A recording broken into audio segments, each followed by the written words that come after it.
Hello YouTube, Blaze here, and today we're gonna save you some money. Now in a time where everyone else is making videos about which car you should buy, the Enforcer is better, no the Porsche is better, no it's the Mini wins every race. I'm here to tell you which car you definitely shouldn't. And unfortunately, it's the ST79. Now considering this car is modeled after the legendary drifting icon, the Toyota AE86, the Hachiroku. Hey, like and subscribe. You would think that it would drift. You'd be wrong. For some reason this car handles like there's absolutely no steering radius. The only thing I can compare this car to is slapping wheels onto a brake, rolling it down a hill and hoping for the best. Now the only way I was able to make this car work, and I will show you the quote-unquote build I am using on it, is through making it a grip car. Well, you don't really have an option. See, the game offers you a bunch of different differentials for your car in the modifications menu. The last two of these differentials for ST79 tell you that they improve your drifting capabilities.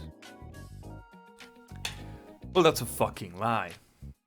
Especially the last one, which is supposed to be the best for maximum drift.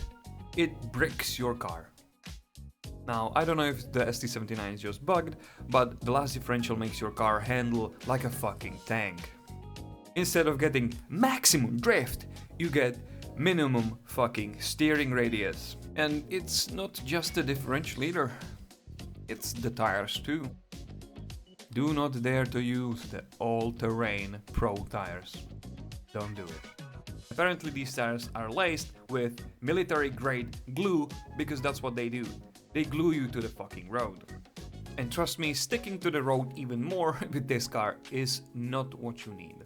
On dry roads, using any other tires than the stock ones will make you not be able to make a full turn again.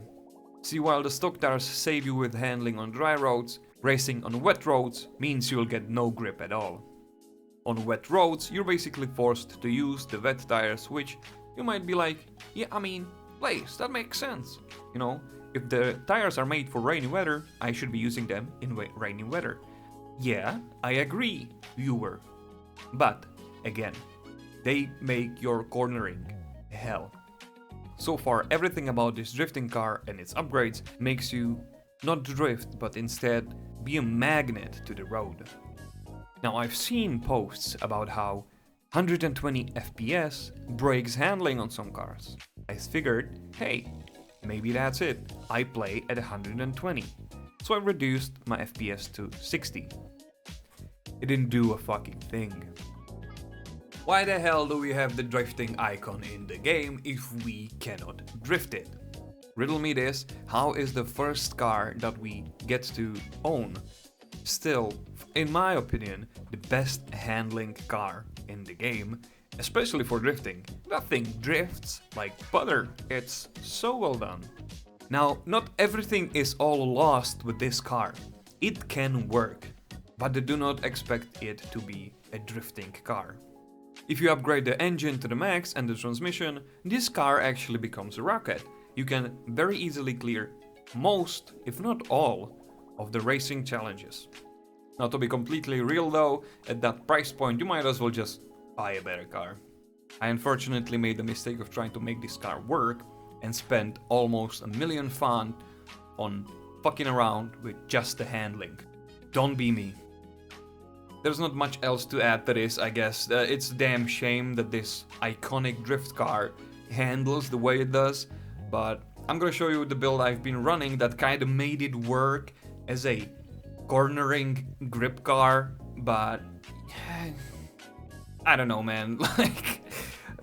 Just don't expect much from this. Now listen, I don't claim that this build is by far like the best on ST79. I'm not claiming it's even good at all. I'm just telling you guys what I've been running and what has been working for me on this specific car, because it's really hard to make it work in my experience so far. Now, to make this car into a rocket, you ideally want to be using, obviously, the best engine you can get your hands on. I'm using the stock one because I ran out of money trying to make the car work. Now for the transmission, obviously we want to go for the best one. Suspension we're gonna leave stock because I tried the first one and it did feel a little bit worse, so I don't know, I didn't have the capacity to try out the other ones. Brakes, again, we go for the best ones. Now tires, as we mentioned earlier, we either go stock or we go weather specific. For the differential, we'll go for the second to last, the AF-LSD85. Now I haven't tried the second differential, but the third one compared to the first one and the fourth handle by far the best with the rest of the build on this car. Lastly, the chassis, and I bought the last one, but honestly I have no idea if this thing even does anything or what it does. I don't know if it makes your car lighter or if it's just flat damage reduction to, you know, vehicle durability. No clue. The game just doesn't tell me, so yeah. Now, as you can see on the footage, minus the acceleration and speed due to missing the best engine, the car handles quite well. In this setup, it kind of drives like a Formula 1 car. That might be a stretch, but you know what I mean. You just drive it like you would a grip car. Brake early, cut the corners, and you're gonna get your victories pretty easily. Now that's about it for today. Hope this PSA was of use to you. Hopefully you do not make the same mistake as I did, and if you have, hopefully you haven't invested all your money into the car yet, so you actually can make a build that's somewhat drivable. And now I'm off to rob banks and serve coffee. See you next time.